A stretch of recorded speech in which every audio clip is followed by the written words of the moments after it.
64 জেলাতে ছড়িয়েছে হাম। রোববার থেকে আসসালামু আলাইকুম। দুই একদিন ধরে দেখতেছি বাংলাদেশের নতুন একটি রোগ দেখা দিচ্ছে।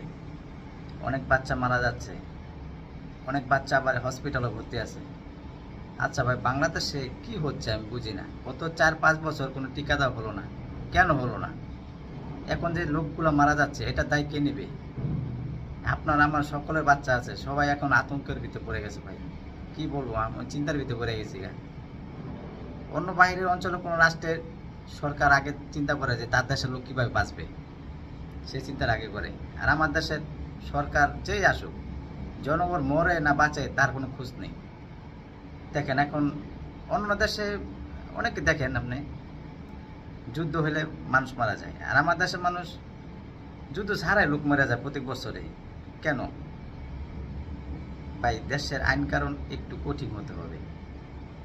ওষুধ পাচার হয়ে যায়, টাকা পাচার হয়ে যায়, কেন? আমাদের কোনো দাম নাই নাকি? আমরা কি এত সস্তা? আসসালামু আলাইকুম। দুই একদিন ধরে দেখতেছি বাংলাদেশের নতুন একটি রোগ দেখা দিচ্ছে। অনেক বাচ্চা মারা যাচ্ছে, অনেক বাচ্চা আবার হসপিটালে ভর্তি আছে। আচ্ছা ভাই, বাংলাদেশে কি হচ্ছে আমি বুঝি না। গত 4-5 বছর কোনো টিকা দেওয়া হলো না, কেন হলো না? এখন যে লোকগুলো মারা যাচ্ছে এটা দায় কে নেবে? আপনার আমার সকলের বাচ্চা আছে, সবাই এখন আতঙ্কের ভিতরে পড়ে গেছে ভাই। কি বলবো, আমি চিন্তার ভিতরে পড়ে গেছি গা। অন্য বাইরের অঞ্চলে কোনো রাষ্ট্রের সরকার আগে চিন্তা করে যে তার দেশের লোক কীভাবে বাঁচবে, সে চিন্তার আগে করে। আর আমার দেশের সরকার যেই আসুক, জনগণ মরে না বাঁচে তার কোনো খোঁজ নেই। দেখেন এখন অন্য দেশে অনেকে দেখেন আপনি, যুদ্ধ হলে মানুষ মারা যায়, আর আমার দেশের মানুষ যুদ্ধ ছাড়াই লোক মারা যায় প্রত্যেক বছরে। কেন ভাই? দেশের আইন কারণ একটু কঠিন হতে হবে। ওষুধ পাচার হয়ে যায়, টাকা পাচার হয়ে যায়, কেন? আমাদের কোনো দাম নাই নাকি? আমরা কি এত সস্তা? আসসালামু আলাইকুম। দুই একদিন ধরে দেখতেছি বাংলাদেশের নতুন একটি রোগ দেখা দিচ্ছে।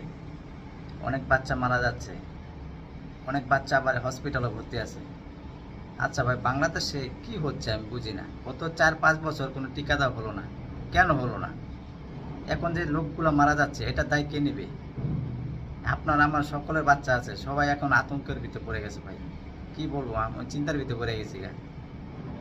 অন্য বাইরের অঞ্চলে কোনো রাষ্ট্রের সরকার আগে চিন্তা করে যে তার দেশের লোক কীভাবে বাঁচবে, সে চিন্তার আগে করে। আর আমার দেশের সরকার যেই আসুক, জনগণ মরে না বাঁচে তার কোনো খোঁজ নেই। দেখেন এখন